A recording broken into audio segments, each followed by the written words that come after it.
صرف جمعے ہی کے دن نماز پڑھنے والوں ذرا اپنے گریبانوں میں جھانک کر دیکھو کہ ہم مسلمان ہیں کہ نہیں. صرف جمعے کے دن مسجد میں آ رہے ہیں, جمعے کے دن کی بھی فجر کی نماز ہم نہیں پڑھے ہوتے ہیں, اور جمعے کے دن ہم پہلی صف میں آ کے بیٹھیں 11 بجے سے. مولانا جرجی صاحب خطبہ دیں گے 11 بجے سے مسجد بھر. حضرت عمر فاروق رضی اللہ تعالیٰ عنہ نے ایک بار فجر کی نماز پڑھائی, اور فجر کی نماز پڑھانے کے بعد جب سلام پھیرا تو کیا دیکھا کہ ایک آدمی کی فجر کی نماز میں ایک رکعت چھوٹ گئی. یعنی وہ بعد میں آیا تھا, حضرت عمر ایک رکعت پڑھا چکے تھے, وہ بعد میں آیا تو ایک رکعت میں شامل ہو گیا. تو اب جب سلام پھیرا جائے گا تو ایک رکعت بعد میں پڑھے گا نا, وہ پوری کرے گا. تو حضرت عمر نے اس کو دیکھا, یہ بعد میں آیا, پھر دیکھتے رہے پتہ چلا ایک ہی رکعت اس نے پڑھی, یعنی ایک مل گئی تھی, ایک پڑھ لی اور ایک بعد میں پوری کر لی.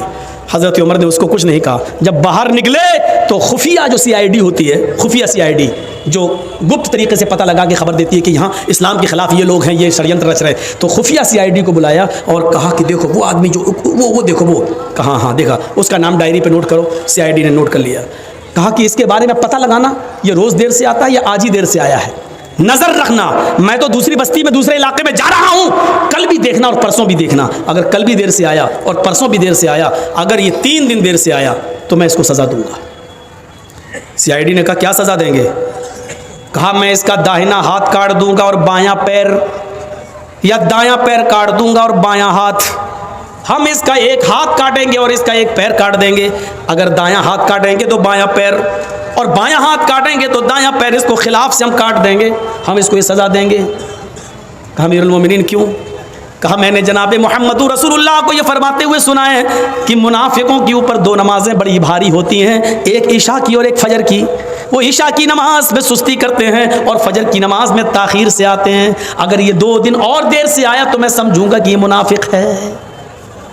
3 دن اگر مسجد میں دیر سے آیا تو میں سمجھوں گا کہ منافق ہے. ایک وقت کی نماز چھوٹی تھی, وہ بھی ایک رکعت. صرف جمعے ہی کے دن نماز پڑھنے والوں ذرا اپنے گریبانوں میں جھانک کر دیکھو کہ ہم مسلمان ہیں کہ نہیں ہیں. اس کی فجر کی نماز نہیں چھوٹی تھی, ایک رکعت چھوٹی تھی. نماز تو مل گئی تھی, ایک رکعت تو ملی تھی, ایک رکعت بعد میں پوری کر لی. پیشاب پائخانے میں بھی دیر ہو سکتی ہے, سو کر اٹھنے میں بھی دیر ہو سکتی ہے. موبائل کا زمانہ نہیں تھا, الارم کا زمانہ نہیں تھا, آنکھ دیر سے بھی کھل سکتی ہے. بیچارہ سو گیا ہوگا یا جنگل میں کھیت میں لیٹرین اور پیشاب کرنے جانا پڑتا, ہو سکتا ہے کہ لیٹرین میں دیر ہو گئی ہو, بیچارے کو آنے میں کوئی بھی وجہ ہو سکتی ہے. لیکن حضرت عمر نے فوراً سزا نہیں دی, کہا ہو سکتا ہے ایسا, اس لیے آج دیر ہو گئی ہو, لیکن کل بھی دیکھنا اور پرسوں بھی دیکھنا. روز دیر تھوڑی ہوگی, اگر منافقت اس کے اندر آ گئی ہوگی تو یہ کل بھی دیر سے آئے گا اور پرسوں بھی دیر سے آئے گا, اور 3 دن دیر سے آیا تو میں اس کا ایک ہاتھ کاٹ دوں گا اور ایک پیر کاٹ دوں گا. ذرا اس واقعے کی روشنی میں ہم اپنے گریبانوں میں جھانکیں اور دیکھیں, سوچیں اور دیکھیں کہ ہم کتنے پکے مسلمان ہیں. صرف جمعے کے دن مسجد میں آ رہے ہیں, جمعے کے دن کی بھی فجر کی نماز ہم نہیں پڑھے ہوتے ہیں, اور جمعے کے دن ہم پہلی صف میں آ کے بیٹھیں 11 بجے سے. مولانا جرجی صاحب خطبہ دیں گے 11 بجے سے مسجد بھر گئی.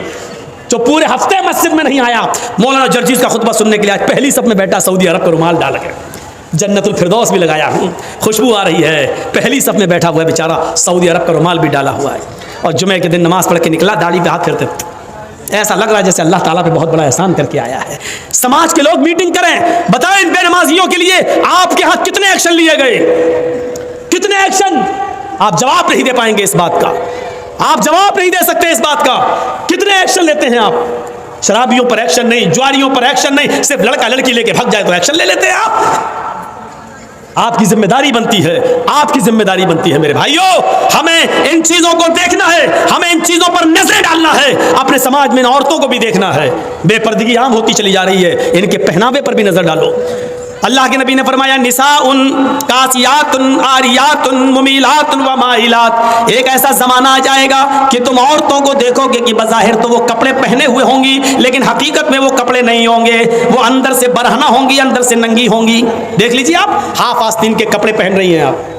جو غیر شادی شدہ ہے, جن کی شادی نہیں ہوئی, وہ شلوار سوٹ پہنتی ہیں, آستینیں کھلی ہوئی ہیں, دوپٹہ بھی اب سر پہ نہیں رہا. اللہ کے رسول جب معراج پہ گئے تو آپ نے دیکھا کہ کچھ عورتوں کو سر کے بال پکڑ کر ایک درخت سے لٹکا دیا گیا جہنم کے اندر, اور ان کو الٹا ان کو گھمایا جا رہا ہے, اور ان کے ہاتھ پیچھے سے باندھ دیے گئے ہیں, اور ان کے دونوں سینوں میں, عورتوں کے دونوں سینوں میں खंजर ठोंक दिए गए हैं यहाँ से और यहाँ निकाल लिया गया है, यहाँ से खंजर डाला, यहाँ निकाला गया है। पूछा अल्लाह के नबी ने, जिब्रील ये कौन औरतें हैं जिनको इतना दर्दनाक जहन्नम में अजाब दिया जा रहा है, जिनके सर के बाल पकड़कर इनको लटका दिया गया है और इनके सीनों में खंजर चुभो दिए गए हैं? जिब्रील ने फरमाया, अय अल्लाह के नबी, ये वो औरतें हैं जो दुनिया में अपने बाल खोल कर चला करती थी, अपने बालों को दुपट्टे से नहीं ढांकती थी, अपने सर पर ओढ़नियां न डाला करती थी, अपने सरों पर ओढ़नियां नहीं ओढ़ा करती थी, ये खुले बाल लेकर चलती थी, बाजार में, स्कूलों में, कॉलेजों में इनके बाल खुले रहते थे। और ये वो औरतें जिनके सीनों में खंजर डाल दिए गए हैं, ये अपने सीनों पर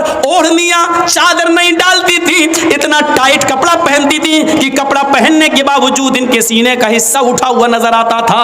गैर मर्द इनके सीने पे नजर डाला करते थे, आज इनके सीनों को चुभो दिया गया है, इनके सीनों में खंजर डाल दिया गया है, इनके सीनों में खंजर भोंक दिया गया है। हमारी माँ बहनें ये अजाब में कहीं मुब्तला ना हो, इनके सर के बाल पकड़कर इनको लटकाया ना जाए, इनके सीनों में कहीं खंजर ना चुभ हो जाए। इनको कहो अपनी बेटियों से स्कूल में जाए तो कम से कम ओढ़नियां और ढीली चादर अपने जिस्मों पे डाल लें। फरमाया एक ऐसा जमाना आ जाएगा कि औरतों को देखोगे कि कपड़े पहनने के बावजूद नंगी होंगी, मुमीलातुन व माइलात, लोगों की तरफ माइल होंगी और उनको अपनी तरफ माइल करेंगी, इतना मेकअप करेंगी, लाल रंग का कपड़ा तो लाल रंग की लिपस्टिक, ब्लू रंग का कपड़ा तो ब्लू रंग की लिपस्टिक, हरे रंग का कपड़ा तो हरे रंग की लिपस्टिक, मैचिंग नहीं बिगड़नी चाहिए, मैचिंग नहीं बिगड़नी चाहिए। ये मेकअप इतना करेंगी कि नौजवानों को अपनी तरफ खींचेंगी और खुद नौजवानों की तरफ खिंच जाएंगी। ला यदखुलन्नल जन्नता वला यजिदन्ना रिहा, ये औरतों को जब देखो तो समझ लेना ये औरतें कभी जन्नत में दाखिल नहीं होंगी और जन्नत की खुशबू भी नहीं पाएंगी। ऐसी औरतों पर अल्लाह ने जहन्नम वाजिब कर दी और जन्नत को हराम कर दिया। ये औरतें कभी जन्नत के अंदर दाखिल नहीं होंगी। जन्नत में दाखिले के लिए ढीला ढाला कपड़ा जरूरी है, पर्दा जरूरी है। हजरत फातिमा का इंतकाल का वक्त आया तो रो रही थी। कहा अली ने क्यों रो रही हो, एक दिन तो सबको इस दुनिया से जाना है। कहा अली मेरे शौहर, मेरी एक वसीयत है, उसको याद रखना। बताओ, तो मेरी बीवी ही नहीं मोहम्मद रसूलुल्लाह की बेटी भी हो, बताओ क्या वसीयत है। फरमाया जब मेरा इंतकाल हो जाए, मेरी रूह निकल जाए तो मुझे रात में दफनाना, दिन में नहीं। इशा की नमाज के बाद अंधेरे में मेरा जनाजा लेकर कब्रिस्तान जाना, दिन में नहीं। हजरत अली ने कहा ये तुमने एक नई मुसीबत मेरे ऊपर डाल दी। मान लो फजर के बाद अगर तुम्हारा इंतकाल हो जाता है तो जोहर के बाद दफन किया जाएगा, जोहर में इंतकाल होता है तो असर में, अब फजर के बाद अगर इंतकाल हो जाए तब भी हम इशा के बाद तुम्हें दफनाएं, ये कहाँ की अक्लमंदी है। फरमाया आए अली, आए मेरे शौहर, मेरे ऊपर ये एहसान करना जो मैं आपसे कह रही हूँ, मेरे जनाजे को रात की तारीकी में ले जाना, मेरे जनाजे को रात के अंधेरे में उठाना। पूछा ऐसा क्यों कह रही हो। कहती है कि मैं ऐसा इसलिए कह रही हूँ क्योंकि मैं ये नहीं चाहती कि मेरे मुर्दा जिस्म पर पड़े हुए कफन पर भी किसी गैर मर्द की नजर पड़े, मेरे मुर्दा जिस्म पर पड़े हुए कफन पर भी किसी गैर मर्द की नजर पड़े। मैं चाहती हूँ कि मेरा जनाजा जब उठे तो मेरे कफन को भी कोई ना देखे, मेरी शक्ल सूरत तो बहुत दूर की बात है। हजरत फातिमा की ये नसीहत थप्पड़ मार रही है आज हमारी बेटियों और हमारी बीवियों के मुंह पर, हमारी औरतों के मुंह पर। गौर करें, मरने के बाद कोई निकाह नहीं कर सकता है, मरने के बाद कोई किसी से दिलचस्पी नहीं रखता है, कितनी खूबसूरत लड़की क्यों ना जमीन पर पड़ी हो, अगर मर गई तो उसकी तरफ कोई इंटरेस्ट नहीं लेता है। लेकिन हजरत फातिमा क्या कह रही हैं कि मेरे इंतकाल के बाद मेरे मरे हुए जिस्म पर पड़े हुए कफन पर भी किसी गैर मर्द की नजर ना पड़े। एक तरफ इस पर्दे को देखिए और एक तरफ हमारा समाज, हमारी सोसाइटी, और इस सोसाइटी में घूमने वाली आवारा गायें, आवारा भेड़ों को देखिए। आज मुझे कहना पड़ रहा, आवारा गायें, आवारा भैंसें, आवारा बकरियां, आवारा भेड़ें, इनको कहना पड़ रहा है। आप ये मत कहिए कि मौलाना जर्जीस मिसाल गलत दे रहे हैं। जरूरत पड़ने पर कुरान ने भी चौपाइयों की मिसाल दी है। उलाइका कल अनआम बल हुम अज़ल, ये चौपाइयों की तरह हैं बल्कि उनसे भी ज्यादा गए गुजरे। जब कुरान इंसान को अल्लाह चौपाइयों की तरह कह सकता है, अगर हमने इनको बेलगाम घोड़ी और बेलगाम ऊँटनी या हमने आवारा भेड़ो बकरी कह दिया तो कोई गलत नहीं किया, कोई गलत नहीं किया। हमें अपने मुआशरे पर नजर डालना है।